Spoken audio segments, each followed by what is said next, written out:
जैसे कुछ चीज़ें होती हैं जो सिर्फ प्रीलिम्स में ही पूछी जाती है, जैसे किसी कोई जानवर है उसका IUCN स्टेटस हो गया या इकोनॉमी का कोई ऐसा फैक्ट हो। सारे ही पेपर्स में करंट अफेयर्स का काफ़ी इंपॉर्टेंट रोल है। तो अगर आप न्यूज़पेपर अच्छे से पढ़ रहे हैं और इंटरनेट के थ्रू उसके ऊपर रिसर्च भी कर, आंसर लिखना आता है सबको, चाहे कोई कुछ भी बोले, कोचिंग वाले कुछ भी बोले। मेरा फोकस कॉन्टेंट पे ही था हमेशा। मुझे लगता था कि बाकी सारी चीज़ें सेकेंडरी है, जैसे वो जो लोग बोलते हैं कि एक फॉर्मेट में होना चाहिए, ऐसे होना चाहिए, डायग्राम्स होने चाहिए, वो सब सेकेंडरी है। न्यूज़पेपर पढ़ा और किस तरीके से आप न्यूज़पेपर से डाटा कलेक्ट करते थे या पढ़ते थे? जितना हो सके उतना करिए। रिवीजन इस एग्जाम का सबसे मूल मंत्र हम बोल सकते हैं। एग्जाम का प्रोसेस इतना ग्रोवेलिंग होता है कि आपको एक सपोर्ट ग्रुप बहुत ज़रूरी है। तो वो चाहे आपके पेरेंट्स हो, टीचर्स हो, फ्रेंड्स हो, गर्लफ्रेंड बॉयफ्रेंड, कोई भी हो, टाइम दीजिए कि आप सारी टॉपर्स के या जितने भी स्ट्रैटेजीज आप उसको अच्छे से इवैल्यूएट कीजिए।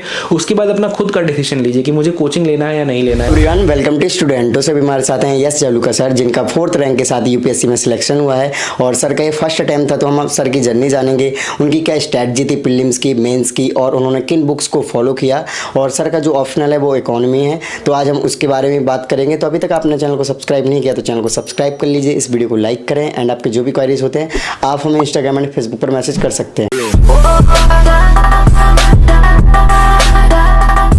आप अपना नाम और एजुकेशन बैकग्राउंड बताइए। सबसे पहले तो स्टूडेंटों के सारे व्यूअर्स को मेरा नमस्कार। मेरा नाम यश जालूका है।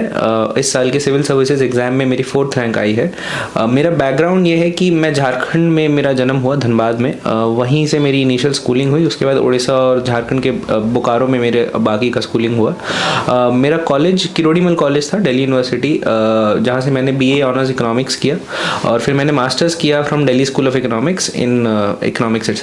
तो ये मेरा बैकग्राउंड था। मैंने अपना प्रिपरेशन मास्टर्स के बाद शुरू किया। जून 2019 में मैंने शुरू किया अपना प्रिपरेशन।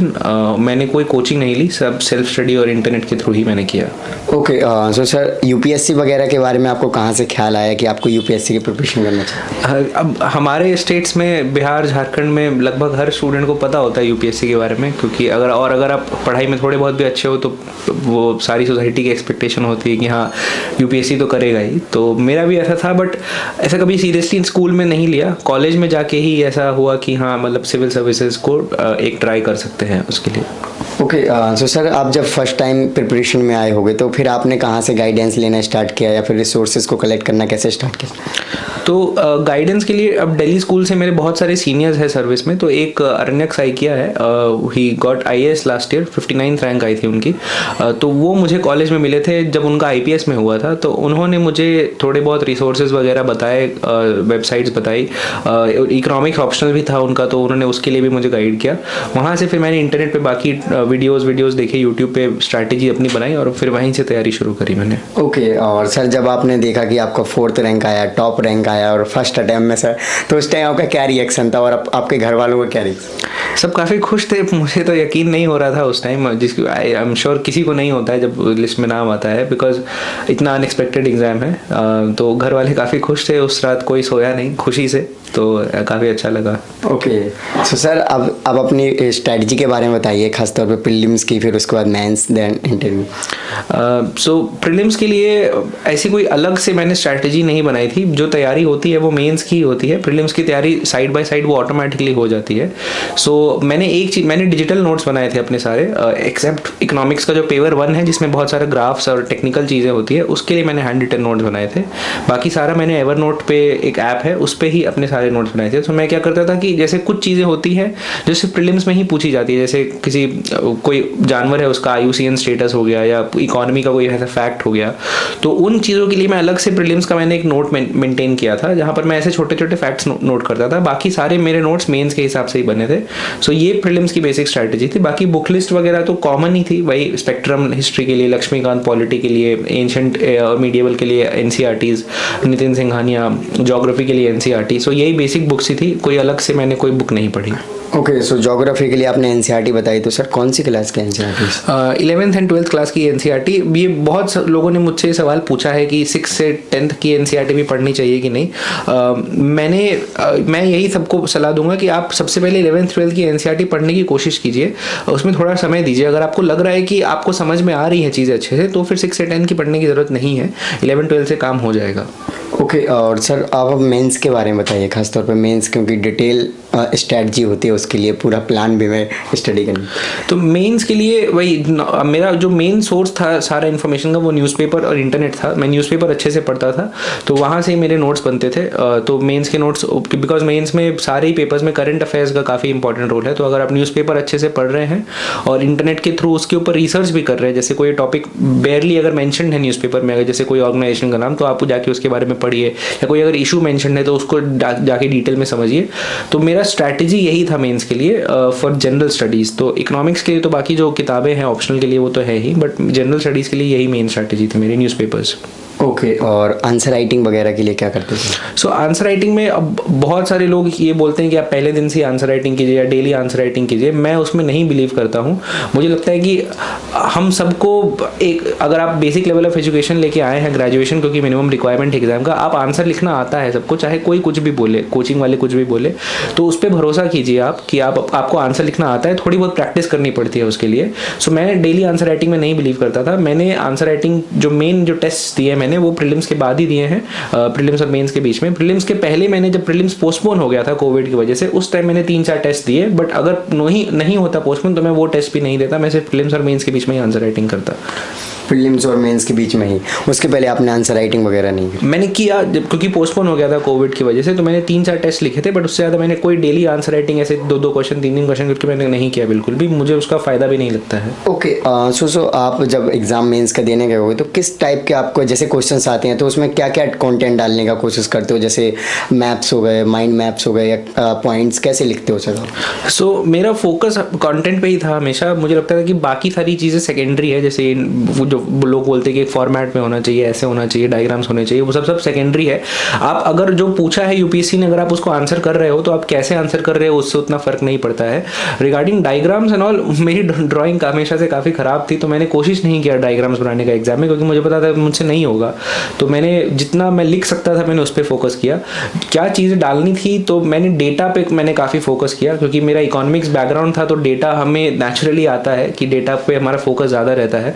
तो मैंने डेटा, फिर कमिटीज़ के नाम, सुप्रीम कोर्ट के केसेस के नाम, आर्टिकल्स हो गए पॉलिटी में, एग्जाम्पल्स हो गए जो न्यूज़पेपर से मैं कलेक्ट करता था, इन चीज़ों पे मेरा बहुत फोकस था। डायग्राम्स मैंने नहीं बनाए।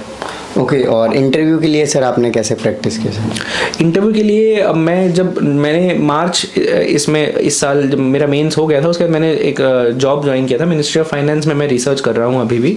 So that place was very helpful. वहाँ के मेरे प्रोफेसर्स ने मुझे अच्छे से काफ़ी गाइड किया इंटरव्यू के रिगार्डिंग, स्पेशली इकोनॉमिक्स पार्ट के लिए। और उसके अलावा मैं अपने दोस्तों से डिस्कस करता था चीज़ें। न्यूज़पेपर मैंने मिंट पढ़ना शुरू किया इकोनॉमिक पॉइंट ऑफ व्यू से। उसके अलावा हमारे एक छोटा सा टेलीग्राम पे ग्रुप था, हम वहाँ डिस्कशन करते थे और प्रैक्टिस करता था। और डैफ पे ऑफकोर्स फोकस तो आपको करना ही पड़ेगा कि आपकी जो हॉबीज़ है और आपका जो होम स्टेट है, नेटिव प्लेसेस है, कॉलेज है, उसके ऊपर रिसर्च करना पड़ता है। तो इंटरव्यू के लिए यही बेसिक तैयारी होती है, कॉन्फिडेंस एंड प्रैक्टिस।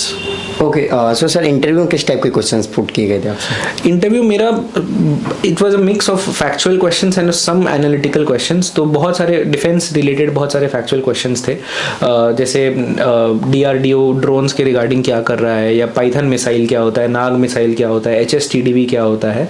ऐसे बहुत सारे फैक्चुअल क्वेश्चंस भी थे और कुछ एनालिटिकल क्वेश्चंस भी थे कि इनइक्वालिटी क्या, एक लिबरल डेमोक्रेसी जैसे इंडिया है उसके लिए इनइक्वालिटी क्या प्रॉब्लम है, और अगर है तो उसको कैसे सॉल्व किया जा सकता है। या आप, जैसे मैं धनबाद से हूँ तो वहाँ के जो कोल फायर का जो प्रॉब्लम है आप उसको कैसे सॉल्व कर सकते हैं। तो ऐसे एनालिटिकल क्वेश्चंस भी थे।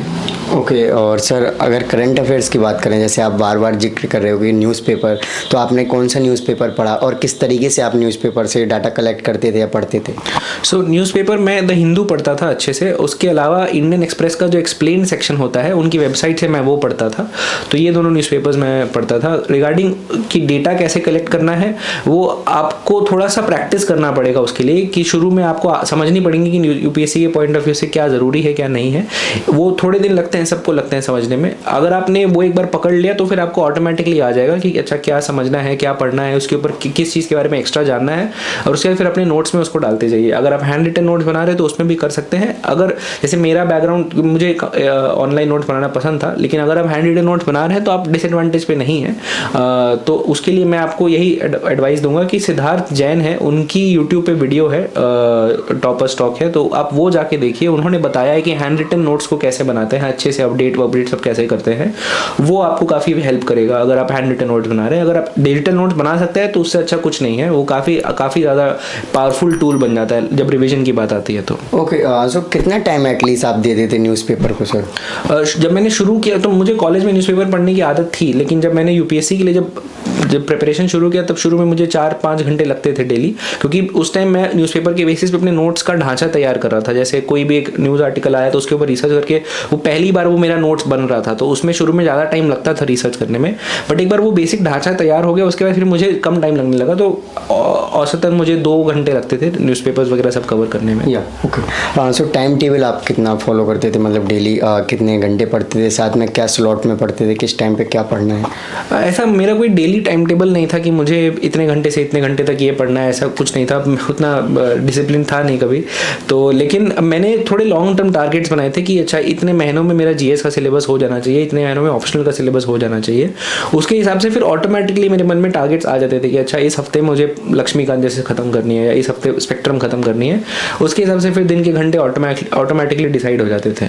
तो मैं दिन में 8 घंटे से ज़्यादा नहीं पढ़ पाता था, सो उतना ही था। ओके, सो आपने बताया 2019 से आपने प्रिपरेशन करना स्टार्ट किया, तो सर आप ये बताइए कि रिवीजन करना कितना ज़्यादा इम्पोर्टेंट है, और जैसे कि स्टैंडर्ड जो बुक्स होते हैं उनको कितना टाइम रिवीजन करना चाहिए और किस तरीके से करना चाहिए? रिवीजन जितना हो सके उतना करिए। रिवीजन इस एग्ज़ाम का सबसे मूल मंत्र हम बोल सकते हैं कि उसके अलावा आप इस एग्ज़ाम को नहीं क्लियर कर सकते, बिकॉज इन्फॉर्मेशन इतना ज़्यादा है कि आप भूल जाएंगे। बहुत नॉर्मल बात है कि आपने अगर 6 महीने पहले न्यूज़पेपर में कुछ पढ़ा होगा तो आपको नहीं याद आएगा एग्ज़ाम में, अगर आपने उसको रिवाइज़ नहीं किया है तो।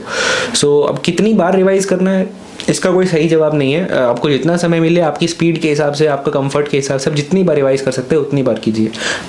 ओके, सो सर जब आप स्टडी कर रहे होते हो तो कभी कभी लगता होगा कि अभी नहीं पढ़ना है, फिर इस टाइप की जैसे डिमोटिवेशन आ जाता है, या फिर कभी कभी एंजॉय कर लें, तो इस तरीके की चीज़ों को कैसे मैनेज कर देते हैं कि अपनी स्टडी एक कंटिन्यू चलती रहे?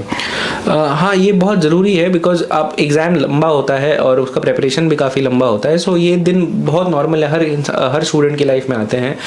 तो मुझे शाम को वॉक लेना पसंद था, तो जब मुझे पढ़ने का मन नहीं करता था तो मैं गाने सुनते सुनते वॉक लेता था, या घर पे बात कर लिया, दोस्तों से बात कर लिया, दोस्तों से मिल लिया, या मूवीज़ देख ली कोई। तो मैंने ये सारी चीज़ें करी है, तो आप भी कीजिए। रिफ्रेशमेंट बहुत ज़रूरी है इस एग्ज़ाम के लिए, क्योंकि उसके बिना आप बर्न आउट हो जाएंगे। आप एक हफ्ते अगर आप ऐसे पढ़ रहे हैं कि उसके बियॉन्ड कोई लाइफ ही नहीं है, अब उसके बाद नहीं पढ़ पाएंगे बहुत दिनों तक। सो ऐसा मत कीजिए, दिन में अच्छे से पढ़िए, कंसिस्टेंटली पढ़िए, लेकिन उसके साथ साथ एंजॉय भी कीजिए। ओके, और सर ऑब्जेक्टिव टाइप के क्वेश्चन जो होते हैं उनको कैसे पढ़ते हैं सर, इसके बारे में बताइए। देखिए, ऑब्जेक्टिव टाइप क्वेश्चंस को टैकल करने के लिए प्रैक्टिस चाहिए होती है, स्पेशली क्योंकि यूपीएससी में ऑप्शंस बहुत कंफ्यूजिंग होते हैं। तो ऐसा होगा कि आपको 30 से 40 क्वेश्चन प्रीलिम्स में होंगे जिसमें आप 2 ऑप्शंस में कंफ्यूज होंगे या 3 ऑप्शंस में कंफ्यूज होंगे। वो क्वेश्चंस होंगे हर स्टूडेंट की लाइफ में, हर स्टूडेंट के साथ होता है वो चीज़। तो आप उसके लिए पहले बात तो आपको थोड़ा रिस्क लेना ही पड़ेगा, उसके अलावा कोई ऑप्शन नहीं है। अगर आप सोचेंगे कि मैं सिर्फ उन्हीं क्वेश्चंस को मार्क करके आऊँ जो मैं श्योर हूँ, तो आपको कट ऑफ नहीं क्लियर होगा। तो रिस्क लेना बहुत ज़रूरी है प्रीलिम्स में। उसके अलावा आप प्रैक्टिस करेंगे तो आपको एलिमिनेशन में आप बेहतर होते जाएंगे कि अगर आपने 15, 20, 30 टेस्ट अगर दिए हैं प्रीलिम्स के, तो आपको एलिमिनेशन हो गया या रिस्क लेने का कॉन्फिडेंस वो आ जाएगा खुद से। ओके, सो सर आपने जैसे कि बताया मिनिस्ट्री ऑफ फाइनेंस में जॉब कर रहे हो, तो सर आप one of the lucky person हो कि आपका फर्स्ट अटैम्प्ट में और टॉप रैंक में सिलेक्शन हो गया है। अदरवाइज काफ़ी टाइम लग जाता है, जैसे कहा जाता है यूपीएससी एक लॉन्ग जर्नी है। तो सर क्या बी प्लान रिक्वायर्ड है यूपीएससी एस्पिरेंट के लिए? देखिए, इसमें दोनों पहलू है। एक व्यू है कि अगर आप बी प्लान अगर आपके पास रहता है तो आप कंप्लेसेंट हो सकते हो, आपको लगता है कि हाँ मतलब ठीक है वो तो है ही, तो यूपीएससी में आपका उतना फोकस नहीं रहता है, तो इसलिए कुछ लोग बोलते हैं कि पूरी तरह से इसमें ही डूब जाओ। मैं उसमें नहीं मानता हूँ। बी प्लान होना ज़रूरी है, वो आपको कंफर्ट देगा, वो आपको सपोर्ट देगा। आप इस एग्ज़ाम को इतना बड़ा नहीं बना देंगे कि आपका सब कुछ इसके ऊपर डिपेंड करे, वो बहुत ज़रूरी है। हाँ, लेकिन अगर बी प्लान है तो प्लीज़ उसके बदौलत कंप्लेसेंट मत हो जाइए कि नहीं मतलब वो तो मैं अगर ये नहीं हुआ तो वो तो मैं कर ही लूँगा, ऐसा नहीं है। जो भी चीज़ आप कर रहे हैं लाइफ में उस पर पूरा फोकस दीजिए अपना। ओके, और सर ऐसे कुछ पॉइंट्स होंगे जो आपने अपने प्रिपरेशन के दौरान फील किए होंगे या फिर कुछ सीखे होंगे जो कि प्रिपरेशन में हेल्प करते हैं, या फिर कुछ ऐसे टेक्निक्स होंगे जो आप यूज़ करते थे अपनी स्टडी करते हो? तो जैसे स्टडी के रिगार्डिंग एक जो चीज़ मैंने करी थी वो ये था कि कुछ वैल्यू एडिशन की चीज़ें होती हैं जो आपको आंसर में लिखनी होती हैं, जिससे आपको एक्स्ट्रा मार्क्स मिल सकते हैं। जैसे कुछ एक इंपॉर्टेंट एग्जांपल्स हो गए या फ्रेजेस हो गए या डेटा हो गया, कोड जजमेंट्स हो गया। तो इन सारी चीज़ों का मैंने अलग से एक नोट बनाया था ताकि एग्जाम के जस्ट पहले मैं इनको अच्छे से रिवाइज कर सकूँ और ये एकदम करंट रहे मेरे दिमाग में, ताकि मैं तुरंत जाके लिख सकूँ उसको एग्जाम में। तो ये मैंने एक ट्रिक यूज़ किया था, जो चीज़ें मुझे लिखनी है एग्जाम में उसको याद करने के लिए। उसके अलावा जो कुछ जनरल चीज़ें जो मैंने सीखी थी वो ये था कि आपको एक मेंटल सपोर्ट ग्रुप होना बहुत ज़रूरी है। बहुत सारे टॉपर्स ने इसके बारे में बात किया है और ये सही भी है, क्योंकि एग्जाम इतना लंबा होता है, आपको नहीं पता आपका कौन सा अटेम्प्ट में होगा या होगा भी नहीं होगा। और इवन मतलब दैट सेकेंडरी, आपका होना ना होना अलग बात है, बट एग्जाम का प्रोसेस इतना ग्रोवेलिंग होता है कि आपको एक सपोर्ट ग्रुप बहुत ज़रूरी है। तो वो चाहे आपके पेरेंट्स हो, टीचर्स हो, फ्रेंड्स हो, गर्लफ्रेंड बॉयफ्रेंड कोई भी हो, आप लोगों से बात कीजिए, सपोर्ट लीजिए उनसे, अपनी चीज़ें शेयर कीजिए, वो बहुत ज़रूरी है एग्जाम के लिए। ओके, सो सर आपका जैसे कि इकोनॉमी ऑप्शनल है, one of the hard optional माना जाता है, तो सर कितना सपोर्टिव रहा या यूँ कहें कि आपके सिलेक्शन में कितना बड़ा योगदान रहा ऑप्शनल का? बहुत ऑप्शनल बहुत इंपॉर्टेंट है, इवन दो जीएस से उसका मार्क्स में वेटेज आधा है, बट ऑप्शनल में मार्क्स वेरी बहुत करते हैं एस्पिरेंट्स में, तो इसलिए उसका वेटेज एक्चुअल वेटेज जो है वो काफ़ी बढ़ जाता है। प्लस इकोनॉमिक्स ऑप्शनल का एक और फ़ायदा ये है कि एक तो मुझे इंटरेस्ट था उसमें, मेरा बैकग्राउंड उसमें था, तो मुझे थोड़ा कंफर्टेबल लगा वो। दूसरा ये कि उसका ओवरलैप बहुत है जनरल स्टडीज़ के साथ भी और इंटरव्यू के साथ भी, तो उन दोनों चीज़ों में मुझे फ़ायदा हुआ मेरे ऑप्शनल का।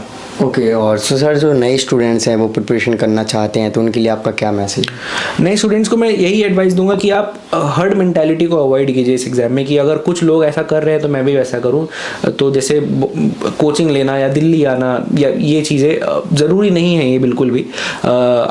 और उसी हिसाब से मेरी बात मानना या किसी भी टॉपर की बात मानना भी ज़रूरी नहीं है। आप इन सारी स्ट्रैटेजीज़ को पहले पढ़िए, समझिए उसको अच्छे से, उसमें थोड़ा टाइम दीजिए, हफ्ता 10 दिन सिर्फ इस चीज़ पे आप टाइम दीजिए कि आप सारी टॉपर्स के या जितने भी स्ट्रैटेजीज़ आप उसको अच्छे से इवैल्यूएट कीजिए।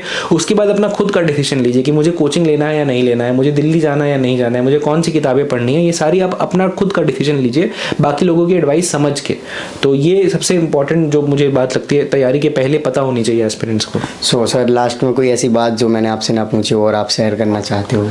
नहीं, आपने मतलब मोर और लेस सारी चीज़ें कवर कर ली। बाकी जिनका प्रीलिम्स है 10 अक्टूबर को, उनको मेरा ऑल द बेस्ट। प्रीलिम्स में मैं यही बोलूँगा कि प्रीलिम्स का पेपर चाहे आपको कितना भी हार्ड लगे, और हार्ड लगेगा, आपने चाहे कितनी भी पढ़ाई करी हो आपको वो पेपर हार्ड लगेगा ही लगेगा। तो यूपीएससी को रेस्पेक्ट दीजिए उतना जो वो डिज़र्व करता है। और पेपर जब हार्ड लगे तो घबराइएगा मत बिल्कुल भी, क्योंकि अगर आपने अच्छे से पढ़ाई करी है तो 35 से 40 क्वेश्चन गारंटी होंगे जो आपको आएंगे ही आएंगे अच्छे से, चाहे वो पॉलिटी, इकोनॉमी, इन एरिया से होंगे क्वेश्चंस। तो बी पेशेंट, उन क्वेश्चंस को अच्छे से मार्क कीजिए, और जो बाकी के जो क्वेश्चंस आपको 40-50 क्वेश्चन जो अटेम्प्ट करने हैं, वो क्वेश्चंस आप तभी अच्छे से अटेम्प्ट कर पाएंगे जब आप शांत दिमाग से उनको पढ़ेंगे। तो प्रीलिम्स में डोंट पैनिक, चाहे आपको पेपर कितना भी हार्ड लग रहा हो। एंड ऑल्सो रिमेंबर कि आपको प्रीलिम्स में टॉप नहीं करना है, आपको 200 नंबर नहीं लाने हैं, आपको प्रीलिम्स का बस कट ऑफ क्लियर करना है। सो उस बात का ध्यान रखिएगा हमेशा। ओके, सो लास्ट में वन थिंग सर, जो सीसैट होता है उसको स्टूडेंट नॉर्मली हल्के में ले लेते हैं, फिर कहते हैं कुछ लोग तो इस तरीके का मतलब आर्गुमेंट देते हैं कि मेरा सीसैट की वजह से सिलेक्ट मतलब प्रीलिम्स नहीं हुआ है, तो इस तरीके। हाँ, सीसैट काफ़ी ज़रूरी है। इस साल भी बहुत लोगों का सीसैट की वजह से नहीं हुआ, तो सीसैट को आप लाइटली मत लीजिए। मैंने खुद ये गलती करी थी, मुझे हमेशा से लगता था कि मैं रीजनिंग, मैथ, इन चीज़ों, इन कॉम्प्रिहेंशन में अच्छा हूँ, तो मैंने ज़्यादा तैयारी नहीं करी। ऑल दैट आई डिड कि मैंने 2 साल के पास्ट ईयर पेपर सॉल्व कर लिए थे 19 और 18 के यूपीएससी के, बस उसमें मुझे ठीक ठाक नंबर आ गए, तो मैंने सोचा कि हो जाएगा सीसैट। एग्जाम में जब मैं गया तो मैंने बहुत लाइटली पेपर्स को सॉल्व करना शुरू किया, कि एक क्वेश्चन में बहुत टाइम लगा रहा था, टाइम को मैंने ध्यान नहीं दिया, लास्ट में मुझे रश करना पड़ा, तो उसकी वजह से बहुत सारी सिली मिस्टेक्स हो गए मेरे। तो जितना मैंने सोचा था कि 130-40 प्लस मेरे मार्क्स आ जाने चाहिए थे, नहीं आ पाए, मेरे सिर्फ 94 मार्क्स आए, जो मुझे लगता है कि मेरे हिसाब से कम है। तो मतलब ऑफ कोर्स मेरा कट ऑफ क्लियर हो गया, but that's not the point, कुछ भी हो सकता था। सो मैं यही बोलूँगा कि आप सीसैट को लाइटली मत लीजिए। उसके लिए अगर आपको लगता है कि आप कमज़ोर है उसमें, तो प्रैक्टिस भरपूर कीजिए। जो फॉर्मूलाज है, अलग अलग मैथमेटिकल कॉन्सेप्ट्स हैं, उन सबके फॉर्मूलाज पढ़ लीजिए, उनके थोड़े बहुत क्वेश्चन प्रैक्टिस कर लीजिए, वो आपको बहुत काम आएगा। Okay, so thank you so much sir for your lovely message. So guys, देखा सर ने अपनी जर्नी को आपके साथ डिटेल में शेयर किया। सो आई होप कि आप इनकी जर्नी से मोटिवेट हुए होंगे, साथ में कुछ सीखने को भी मिला होगा। तो अभी तक आपने चैनल को सब्सक्राइब नहीं किया तो चैनल को सब्सक्राइब कर लीजिए, इस वीडियो को लाइक करें, एंड आपके जो भी क्वेरीज होते हैं आप हमें इंस्टाग्राम एंड फेसबुक पर मैसेज कर सकते हैं। इन सभी के लिंक वीडियो के डिस्क्रिप्शन में। जय हिंद।